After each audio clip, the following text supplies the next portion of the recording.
Yep. Give me a nod when you're ready. Like Shooter's ready. Stand by.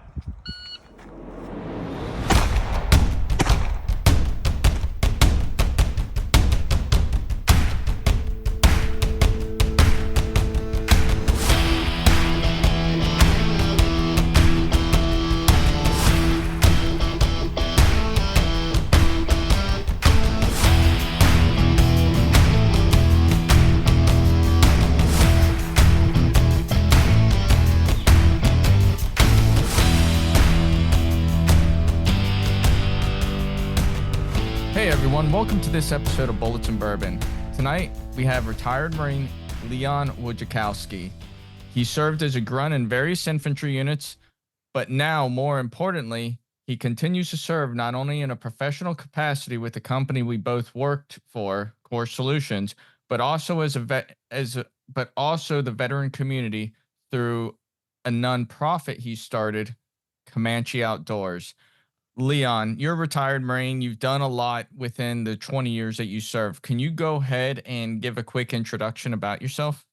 Yeah. Thanks, Matt. Thanks for having me on, man. I really appreciate it. I think this has been a long time coming with the conversations we had over the past couple of months. So really appreciate you getting me on and talking to me today. But I joined the Marine Corps straight out of high school out in New Jersey. I was 17. It was in Burlington County, New Jersey.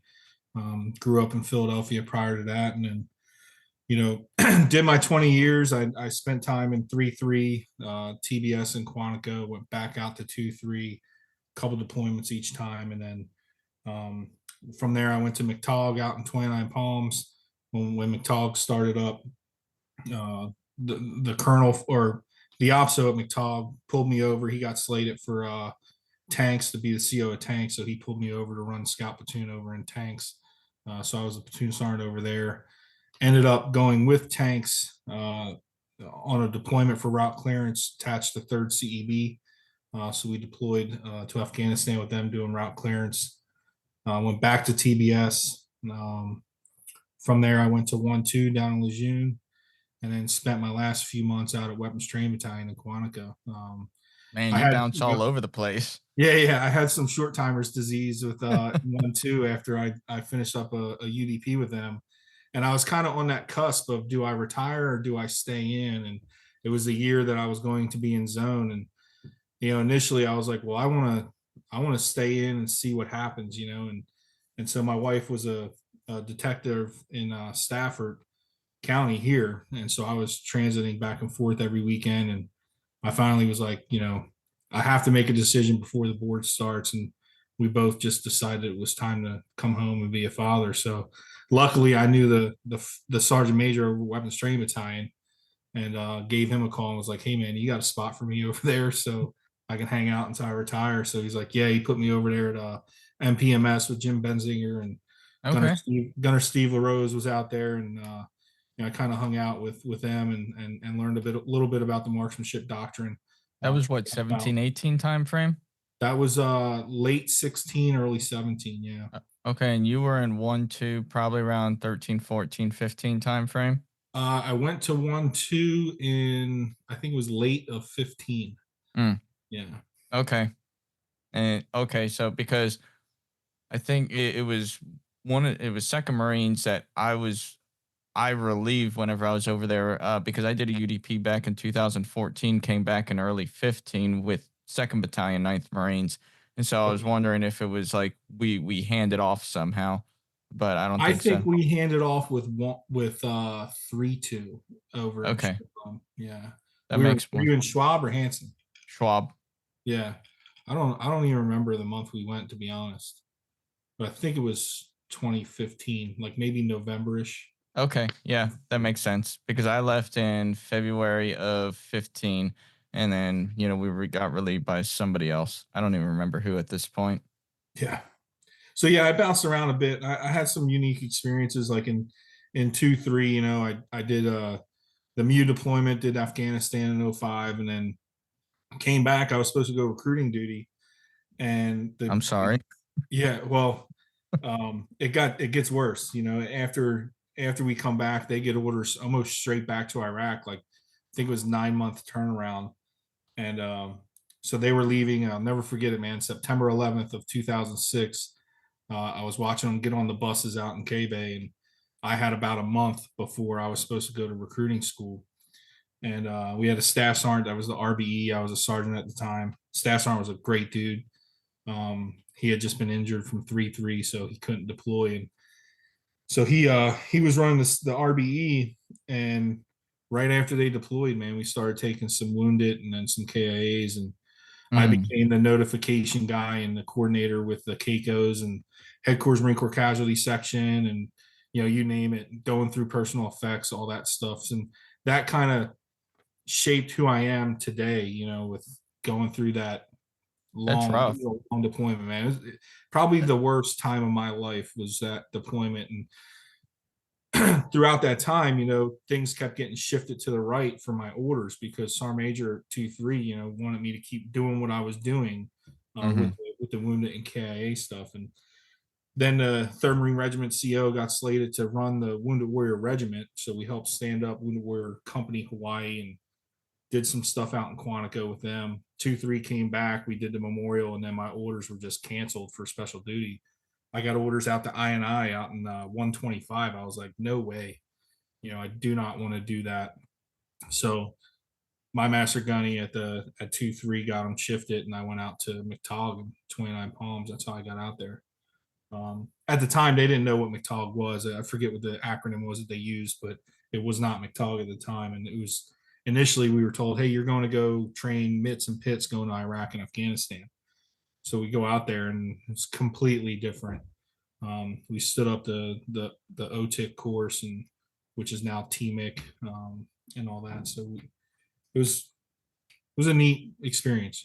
I mean, like one thing I hear from everything that you've done is you have a very diverse background throughout your entire time in the Marine Corps. My most of my career has been spent in infantry units, and that's pretty much it. I had 3 years at SOI, which was probably the worst 3 years of my life. That I don't remember half of it because we were Yeah. just so sleep deprived. And then the only other time that I was really outside of an operational unit was on the Marine Corps shooting team. And then for a year there, I was at Task Force 51-5 out in Bahrain. And there I got to see the operational and strategic side of things and get a little bit more well rounded. But the majority of my career, I bounced around from unit to unit on Camp Lejeune, just trying to go on deployments. And at the time, that's really what I wanted to do. But it's like I hear your experience, and I think what it sounds to me is you got this diverse set of skills that you built over time and that you've retained over time, and it's just allowed you to really grow as a person and just see different aspects of the Marine Corps and help shape the Marine Corps and the Marines within it, which that's pretty awesome. Yeah, it is, man. I think I'll tell you, one of the most humbling things is being in some of these units with the young NCOs. And I'll just talk about TBS real quick. And at the time, they were starting to put NCOs and embed them into the lieutenant companies in the BOC, and seeing some of the sergeants that were selected to do that, we put them through like an 8 or 9 week training pipeline. And you know, I wish I was that proficient when I was a sergeant, right? Like these guys were amazing, and it was Yes. humbling to be there with them and see how physically fit they were, how smart they were, how like hungry they were to tackle whatever mission you gave them, and that continued, throughout different units, especially as a staff NCO, when you have those young Marines, it kind of like makes you go back and think about when you were a young Marine. And Mhm.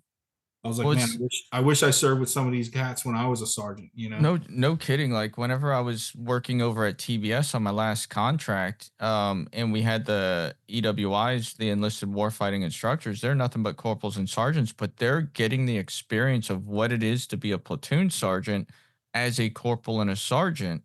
They're having to explain tactics and TTPs to these young lieutenants at such a young age, and they are extremely intelligent whenever it comes to it. And I'm just like, man, I wish I was that smart and that driven whenever I was that young. But I mean, we were there in the young warfighting years, and we were just turning and burning. It's one deployment after the next. And I mean, I would say we were smart and we were proficient, but we were smart and proficient with where we were going. We followed more SOPs over doctrinal knowledge, Right. I would Right. say. Yeah. I mean, and you do need the doctrine in order to be smart on SOP, but you know that we relied heavier on SOP.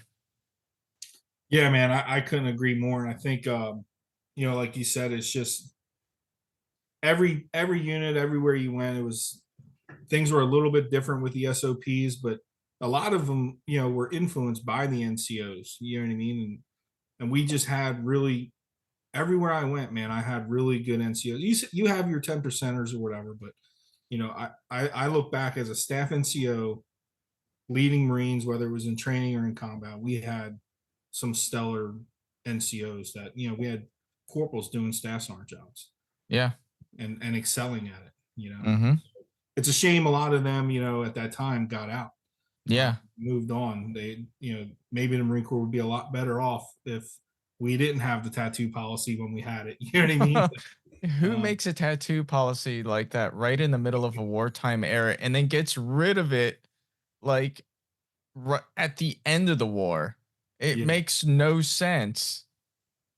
yeah, And time. now they have an even bigger retention problem. Right, right. But we're not going to cure cancer with that right now. I don't think, but Nope. I'm taking the time now to make up for lost time that I couldn't get tattoos. yeah, It's like every month I'm getting a new tattoo, and that is the pace I've set. yeah. I need to get my tattoo game back on. I haven't done it in a while, but I'm probably going to get sleeved out, and you know, Hell I yeah. just haven't chosen to do it yet. Nothing wrong with that. So, um, I gotta ask because in your introduction you said that you were from Philadelphia. You lived in Philly for a while, and you also grew up in New Jersey. How Yeah. did you get into hunting? Like, was that something you got into whenever you were a child in your younger years, or was it more whenever you were in the Marine Corps that you got your start? I think it's a little bit of both, man. Like I had growing up, and I grew up initially in like the Polish neighborhood in Philadelphia. It was called Port Richmond. And then, my dad, I remember being a little kid and just watching him. He would leave and go to Maine, and he would go to Maine with his buddies to go hunting. And my grandfather would go hunting, and they would go fishing. It would be like chartered boats out on the Jersey Shore and stuff like that. But my grandfather would take me out to the Delaware River, and we'd go catch catfish and stuff like that. So at an early age, they put this kind of um, intrigue for the outdoors. I wouldn't say anyone was you know, an expert outdoorsman in my family or anything like that, but they just had this passion for the outdoors. I think my grandfather hunted. I don't think he ever shot a deer. I think he just liked to see them. Mm-hmm. Um, but that was his thing. You know what I mean? And he probably smoked in the tree stand and hung out and watched and looked, and that's what he did. But my dad took me when I was, like a teenager, kind of introduction to it. And then I joined the Marine Corps, and, my first tour was just hanging out and doing what Lance Corporals do, especially out in Waikiki. And then after that, at TBS, I met some Marines when I was a corporal that got me into like fishing and bass fishing there at Lunga Lake and Smith Lake on base. And we just expanded after that. I went out to Hawaii, did more saltwater fishing. And by the time I retired, I'd met enough people in the Marine Corps to kind of teach me some things. And it drove my interest to get back out into the woods. And I think I was kind of dealing with my own little things here and there mentally. Mm-hmm. And I just noticed the more I got out there and the more I did things, whether it was with a group or by myself, it just felt better, or I felt better. So I did it more. I volunteered with an organization here in Virginia, and their lead in our state kind of worked with me and at C2TCO in Quantico, and he got me out a little bit more, and that's where it really started to bloom and blossom, was getting out with him and him providing me with some of those opportunities. Um, so yeah, that's basically how it happened, man. No, that's pretty cool. I mean, I wish I had, I used to do the fishing a lot whenever I was younger. Growing up, I grew up next to the Everglades, so I was always out there bass fishing or trying to snag a gator on a line to see how close I could get him in, which, he would always snap the line. But in Florida, like at least where I grew up down in Fort Lauderdale, Miami area, we just didn't have the hunting. And I know on the last episode that I recorded I had my Uncle King who hunted all the time, but he just never took the opportunity to bring me out. It wasn't until I was like 29, 30 years old, I would say 20, 28, 29 years old, that I really got my start in hunting. And like you, it was through friends in the Marine Corps that did it, that showed me the ropes. And then I started deploying again, and now I live in an area where I have access to hundreds of acres that I can just hunt with no people bothering me. It's all private land. I can just go sit in the woods and be on my own. And you're right, like it's that one time where you can just get away from the world and just get in your own head and work out any type of issues that you may have and just be around nature. That's, I think it's extremely cathartic. Yeah, there's a special piece that comes with it, sitting there, early morning cold, the sun's coming up, and it I wish you can think of it when you were sitting in a fighting hole in the defense, but that you're just not thinking of how peaceful it is at that time, but You're thinking, man, I just spent the last 3 to 4 hours digging a 5 foot 4 inch hole that's gonna protect me, and I'm miserable, I'm dirty, and I hate my life right now. yeah, yeah.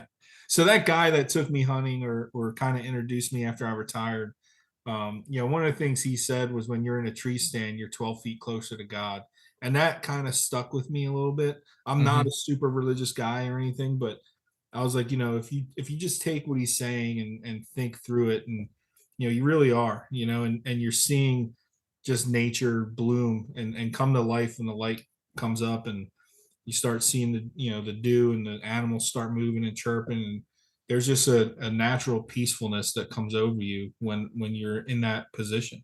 No, I couldn't agree more. Like there's many times, like last year I probably let 5 or 6 deer just walk.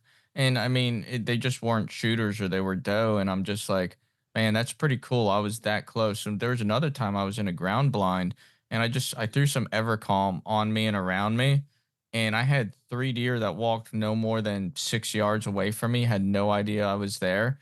And like they just kind of went on and passed. And I was just like, that is probably one of the coolest experiences of my life. Seeing coyotes just run by, which I hate those things, but like Yeah. see, it's just being among nature. The only thing I hate whenever I'm out in the woods is whenever I have that squirrel that's just barking at me the entire time. It's like, get the hell away from me, dude.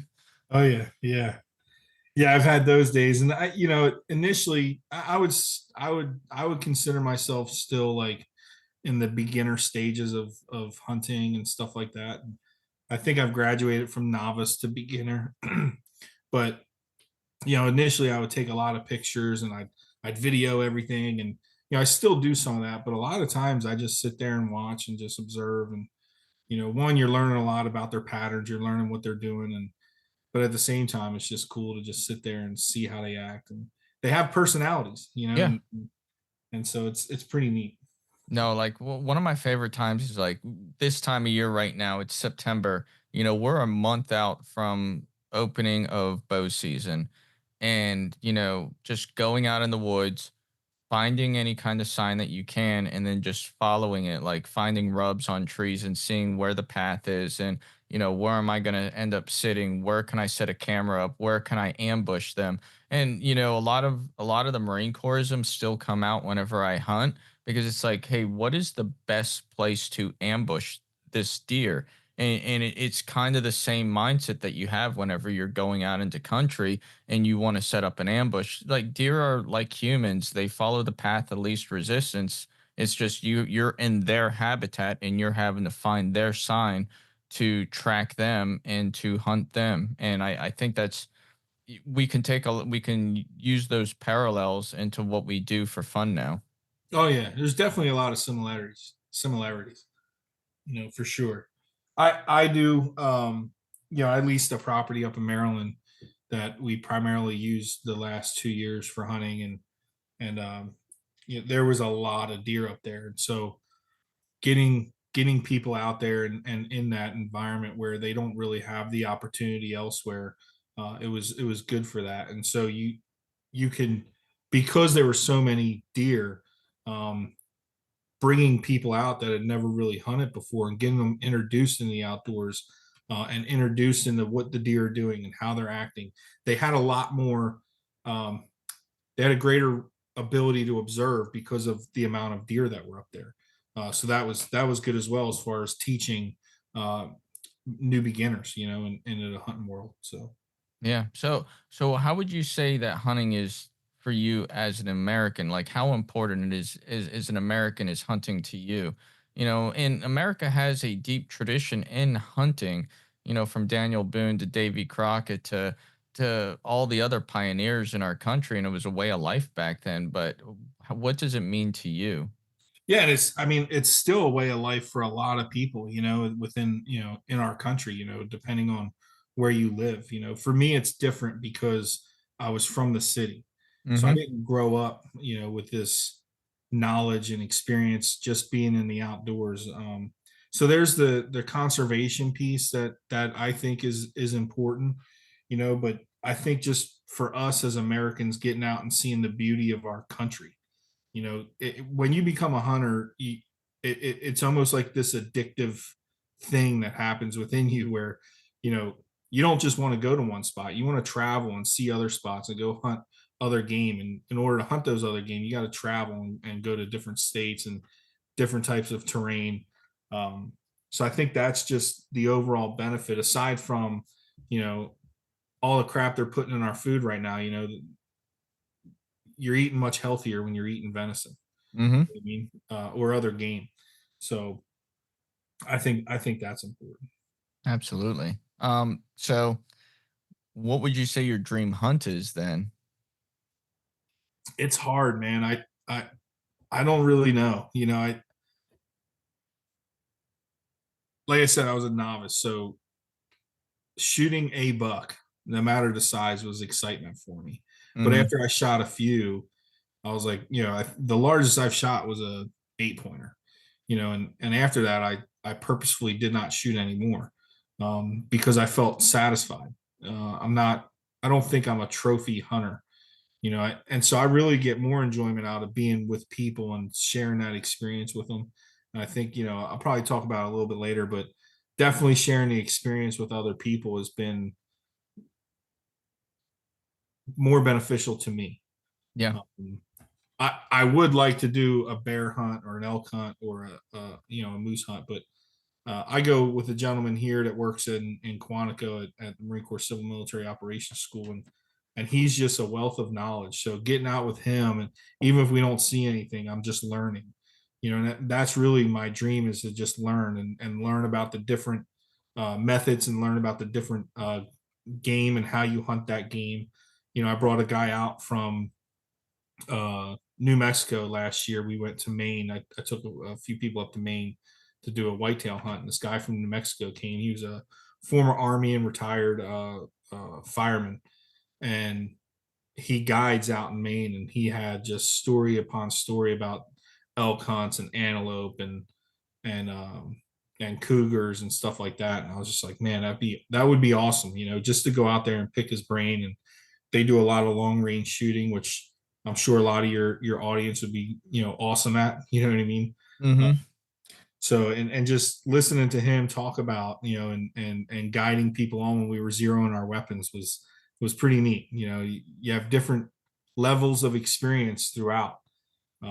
So to me, that my dream is just get out there and help people have that experience, whether it's a doe and they've never shot a deer before, or something of big game caliber. Um, I just need to continue. I need to introduce you to a good friend of mine. We had him on the podcast. Friend Chris Singley. He's a sergeant major over at the Warfighting Lab. Mhm. He's a big time hunter. He's grew up doing it, but like I think you and him would get along really well. Just wealth of knowledge whenever it comes to hunting, and he does like turkey hunting is his jam. But I mean, I think he's on an elk hunt out in Colorado right now, just living life, Oh having yeah. fun. But So I got to ask, where did the vision of Comanche Outdoors come from, and what's its mission? Yeah, so like I said, that guy I was working with, he runs part of a nonprofit out here in Virginia, and I was volunteering with them, and I was kind of just doing some stuff on my own out in the lease I had in Maryland. And my wife just pulled me aside and was like, "Hey, why don't you seem to have a passion for this? Why don't you do your own thing?" Because there was I had my own mindset when it came to like how things should run or what I wanted to do, and they differed a little bit from that other nonprofit. Nothing bad, nothing like that. It was just a little difference of opinion. So I uh, I was just doing my own thing, and she's like, "I think you should do your own nonprofit." And so I thought about it and decided, yeah, let's try it and let's see how it goes. Because the whole point is to get people out, and so I was like thinking about everything. I don't want to put labels on people or anything like that. I don't want you know to share an experience. If I can help someone mentally, I don't need to say that they have to be a disabled veteran. You don't have to be disabled to be suffering from something mentally. You could be an active duty Marine, soldier, sailor, airman, guardsman, whatever. You could be working the streets as a cop right now. I mean, if you think about it, I think our first responders see a lot more than most of us have.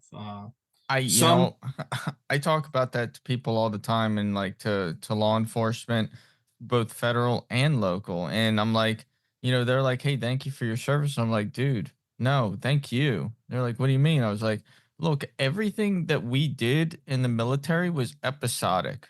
Like yeah, it came and went, and it was 1% of what we experienced over there. But what you guys do, you see it on a daily basis. Like you right. guys are the true heroes, and you deal with bullshit on a daily basis. Like the stories I hear from some of my friends, it's almost sickening. It's just like, how do you cope with the mental anguish of what you just saw or experienced? And it's just like, you guys are the heroes. Yeah, especially when you got to think of the kids, right? And a lot Mm-hmm. of stuff a lot of stuff that my wife went through with working at the sheriff's office, and they don't have this isn't a huge sheriff's office at Stafford County. I mean, they're large, but it's not like Baltimore, Philadelphia, or Detroit, or some of these other major cities that have a lot of crime and violent crime. But there's still a lot of things that happen with children and stuff like that. And not to take away from adults, but when something happens with a child, it feels a little different. And not to take away, stuff. You're coming up on the what was it 20-year anniversary of Phantom Fury, right? Mm-hmm. Not to take away from anything those dudes did, man, because they saw a lot of stuff during Phantom Fury and multiple other operations between, before then and in the Sangin and post Sangin, in 2010, 11, you know, could have been just recently, with the withdrawal of Afghanistan, people, what they went through, in Kabul. And everyone's seen things that were gruesome and like grotesque, and you don't get a Purple Heart for that. You know what I mean? You don't. Mm-mm. And if you don't have, how many Marines do you know that got out, and especially on the junior enlisted side, that get out and just don't even go to the VA? They never even submitted a claim. Yeah, quite a bit. They don't even talk about it, and so now they're dealing with their own struggles internally or through their family. Some of them returning to alcohol. So the whole goal is to get people away from that, to get them into something else that's going to occupy their time or create that peace within them. So I feel that the outdoors helps reduce stress, depression, and anxiety. And so that's the mission of Comanche Outdoors, right? To get people outside, get them in an environment that's in the outdoors, whether it's hunting, fishing, kayaking, hiking, whatever that outdoor activity is, and help reduce the stress, depression, and anxiety. And we had a Marine who I was talking about. He was one of the TBS Marines I was talking about earlier. That was a young sergeant that was just a go getter, solid dude. Started his own company called Backyard Canine Academy. We've been working with him, and so now we're helping with dogs that may or may, they may have failed some scent tests and stuff like that, or they may have failed some protection service stuff. He gets a hold of the dogs. He kind of trains them through basic obedience. Some of them, get trained for sport, and some of them eventually end up back in a police department. But he trains them, donates them through us, and we get them with a first responder or active duty or veteran, active duty service member or veteran. And so we doing that is, one, we're trying to help that animal, and then two, help the individual.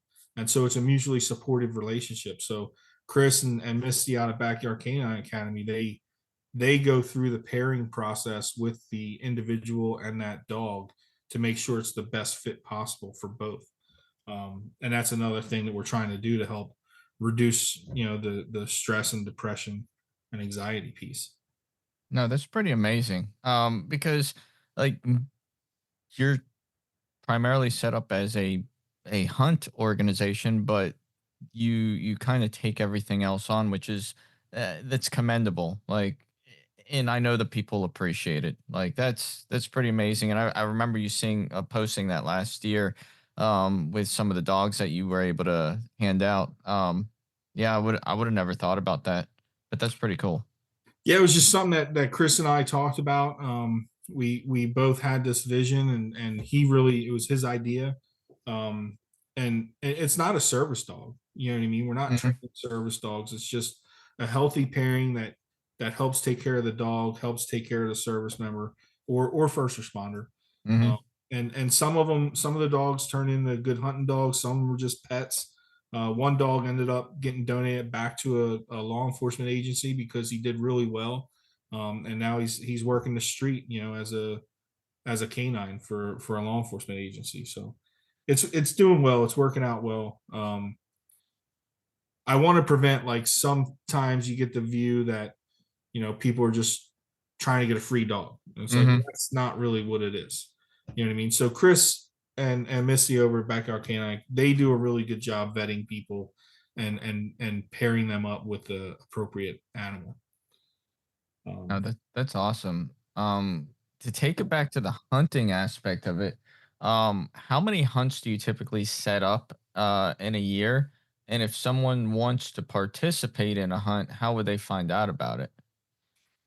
so because we're new, and you know we're kind of trying to grow locally right now in Virginia, I did as much as I could last year with the donations we received, right? So, we have no paid employees or anything like that. The only thing that we pay for, is shirts for people, insurance, and then the prices to take people out, whatever that costs, ammunition, license fees, food, all of those things.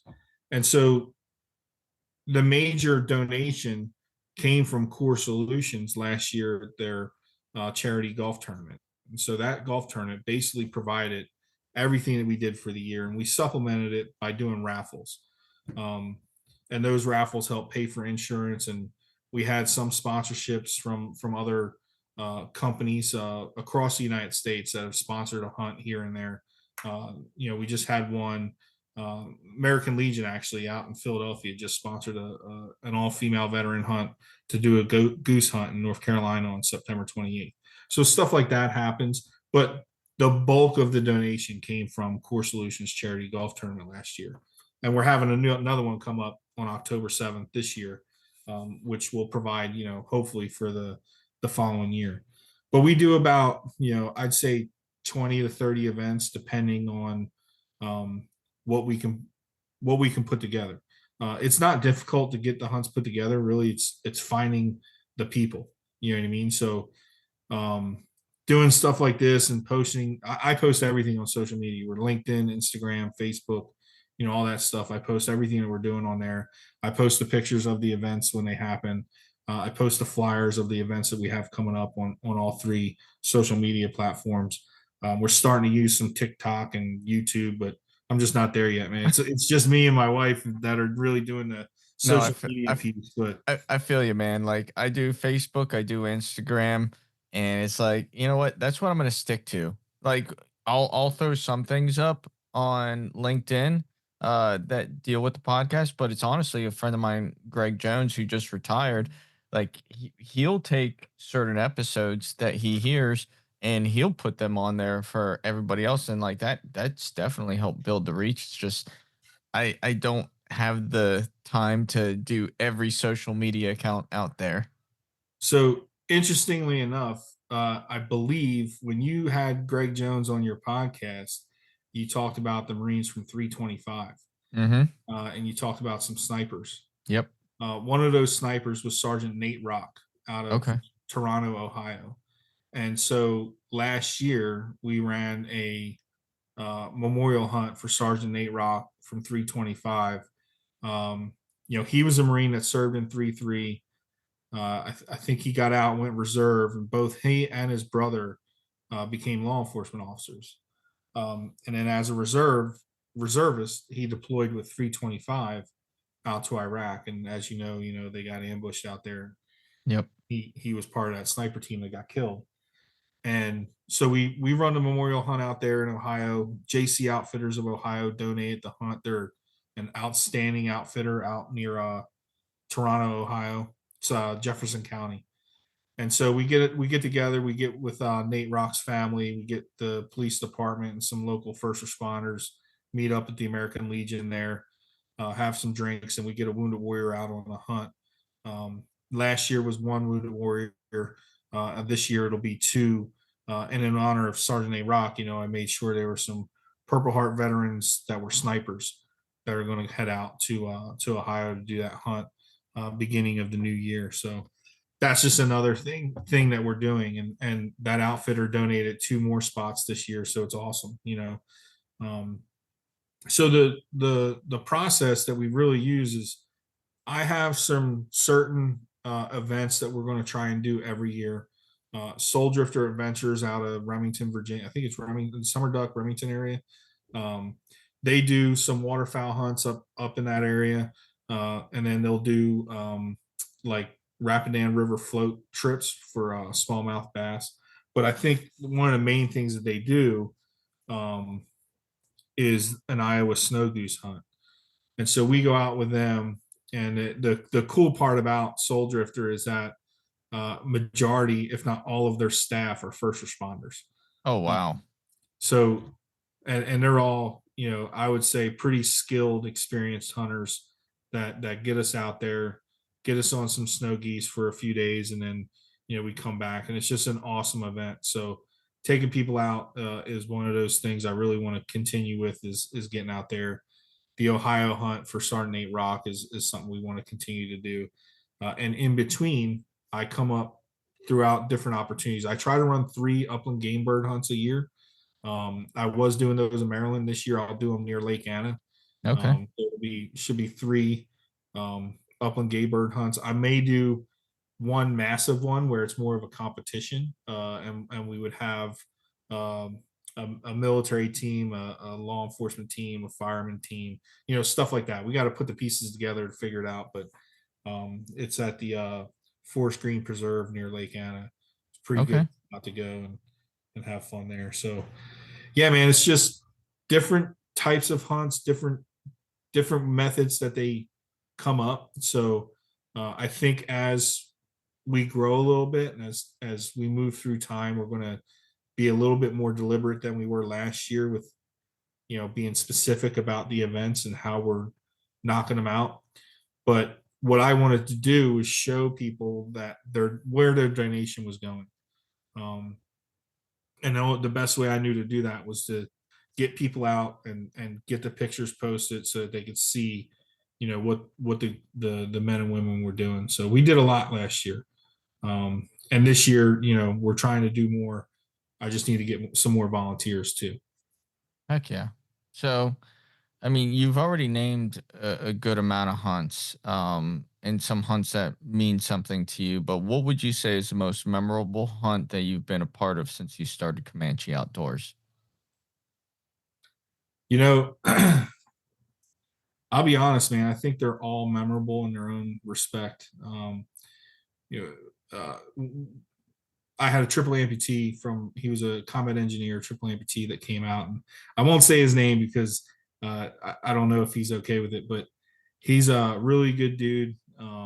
We took him out on a hunt, and I overheard him, like, the day that we took him out, one of my volunteers shot a really nice buck, and it was his first deer that he ever shot.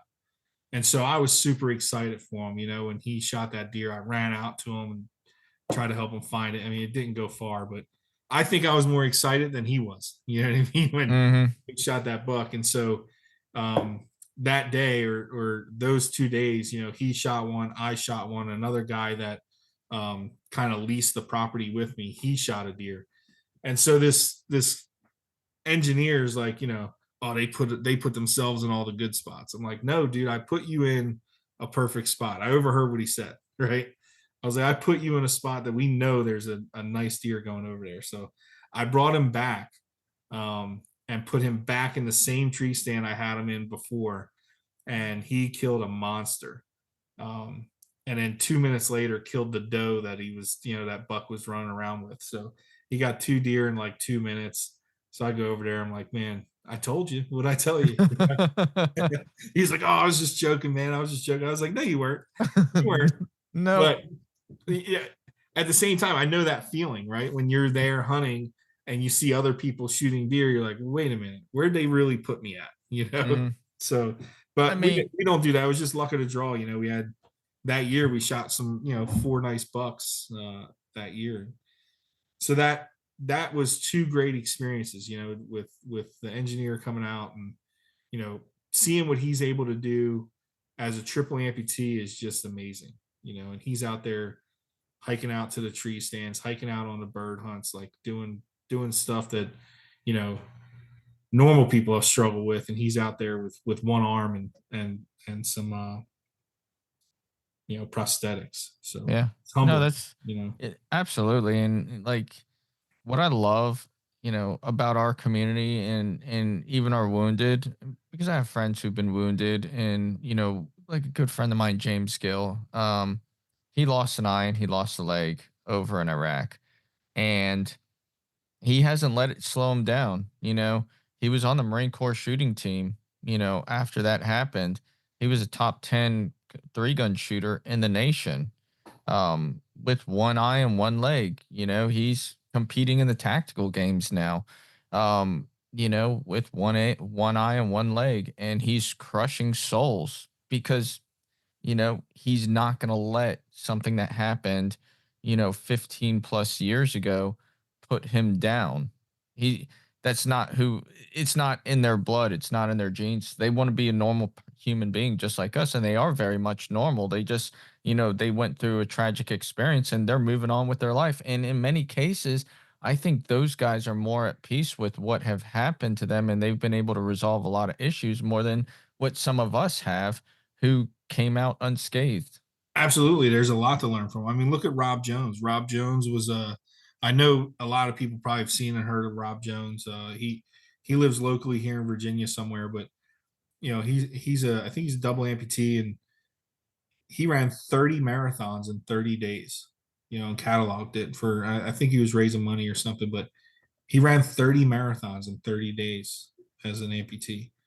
I'm like, man, I can't even finish one. You know what I Yeah. mean? And Yeah. so there's so much to learn from them. And I watch his videos all the time, and the things that he posts are, just he's just an amazing person. And the other guy I'm talking about, he's an amazing person. He comes out and helps me with the, he volunteers at the golf tournament. And last year we had him pulling golfers over. He was sitting with a law enforcement officer. They had lights and sirens on their golf cart, and they're pulling people over and messing with them, and then they give them some mulligan tickets and stuff like that. But just good people, man. And I do think that something like that significant happens to you, and you can go one of two ways. And these guys are choosing to take the high road. And it's impressive. It is. And it's like I also look at the families too. Like especially families of those who were killed in action. Like they can go one of two ways. Either it destroys them or it makes them stronger. And you know, one of my good friends, Larry, was killed in action back in 2005, and he was in our squad. Like we were squad mates together, and I gained a family, and that is one of the strongest families I have ever met, and there's nothing that can pull them down. Like Right. they are one of those. It, the community, like the community that we belong to, it's pretty amazing. And I mean, there's a lot of communities out there like that. It's just the ones that it's the community that we grew up in. Yeah, but I mean, a lot of these dudes, man, cause you to do a lot of self reflection on a daily basis. And when you're in the retiree community and you're going, you still have friends that are active duty, and then you have your retiree friends, and in between and all this stuff, and your network just continuously grows and grows and grows, and you see all these different people and individuals with the drive that you wish you had, you know what I mean? Yeah. And I go through that a lot where I see, and a lot of times it's the younger guys where I go, man, I wish I was like that guy when I was younger. I wish I was like him now, but Yeah. um, I had a young Marine. He came right from presidential support. He was assigned to Camp David. And this is when I was a platoon sergeant. He came over to me after he got done with that duty. And, at first I was like, man, I got nothing but squad leaders who are from security forces and presidential support. I was like, man, this could go one of two ways. But like that one Marine, like all three of my squad leaders were absolutely amazing. But this one Marine, Caleb, like, I wish I was as smart and tactically proficient as he was whenever I was his age, just because it came natural to him. Like, yeah. it was absolute like, and he picked up staff sergeant in 7 years and he rocked it, and now he's a gunny, with less than 12 years of service in. I think he picked up gunny at like 11 years in the Marine Corps, and I'm just like, "Holy shit." And it's not because they're promoting faster, it's that, like, he was just that good. Yeah, and the unfortunate part for him is that he gets promoted quickly, and then people look down on him for it. You know what I Yeah. mean? Yep. That's the unfortunate part where we kind of eat our own in the Marine Corps a little bit. Mhm. Hopefully that goes away. But it's he's at a point where I can't say that this is accurate, but I assume and I feel like he would be at this point where he has to almost feel like he has to prove himself again.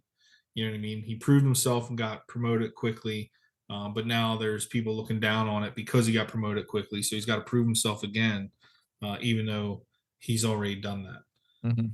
And that's one of the things I do dislike, and I think I was guilty of that at points in my career, especially as a younger Marine and not really paying attention to life, you know, Mhm. and reality. Um, but it's just an unfortunate factor that we have to deal with. The other thing I'll tell you is, going back to the memorable hunts, we did I just never forget this. We did a Marine, one of the first hunts I did was a Marine gunner hunt. Oh, Um, wow. and so we had, four gunners out there were uh, Keith Parker, Kevin Gonzalez, Tony Vigiani, and Dave Tomlinson. Damn, They shot some I good know deer. all 4 of those names. Yeah. Um, and we did another one later, and one of them we had 8 deer were shot in like a day and a half, and I'm like, man, these guys are like all snipers, man. Mhm. Like those deer stood no chance. It was just so it was fun, like getting out there and just picking deer up and gutting deer and moving them around and getting things ready. And I think they had a good time. I hope they had a good time. Um, but that was another memorable hunt that we did. Not to digress, but it just it just popped in my head. No, no, I that's think it good. popped in my head because Gunnar Tomlinson was one of those guys. As a young Marine, in 3-3 we served together. He was a little bit older than us, but he was so much more mature beyond his years. And I remember I was like picking up sergeant, he was picking up staff sergeant, and we Mhm. came in right around the same time. So it made me feel like less of a human being, right? But he's just such a stellar dude, you know what I mean? And I know he had to deal with some of that stuff as well, going through that, getting promoted rather quickly through that pipeline. He didn't do it by going on special duty assignments either. He did it, through meritorious boards and leading Marines. I remember him being a corporal, platoon sergeant out in PTA. He was just a stud. You know what I mean? Heck yeah. So to kind of wrap this all up, but if someone wanted to donate, where could they find the information to donate to Comanche Outdoors? So everything, for what's more important to me is getting people out. So for people that want to learn about Comanche Outdoors or get out with us, you can go to our website. There's a link tree on the website. It's, ComancheOutdoors.org, and then Facebook and Instagram, and that's where they can see what we're doing and how we're getting people out and see the opportunities that are popping up. And we just created an application on our webpage, on the bottom of our events page. People can scroll all the way down to the bottom of the events page. But there's just a small application there, and that's how they can register for some of the events. Right now time's tough, man, across the country with people, and you know, a lot of people are still recovering from COVID. If they do have a job, they're recovering financially from COVID and then dealing with all this stuff. So, donations come and go. We'll be able to take care of things, I think, through raffles and with the Core Solutions charity golf tournament. Like I said earlier, that's coming up October 7th. But if people want to donate, there's spots on our website that they can do that. But more importantly, let's get people out, and get them outdoors, or get them a dog, or let's do something for them. You know what I Hell mean? yeah. Yeah. No, I appreciate that. And I appreciate you coming on. And also to the listeners, we hope you enjoyed this. If you're interested in this, if you want to get out, if you want to hunt, if you want to be a part of something, reach out to Wojo from Comanche Outdoors. It's a good organization that's just out there to help people. But I hope you enjoyed this episode, and we'll look forward to having you on next time.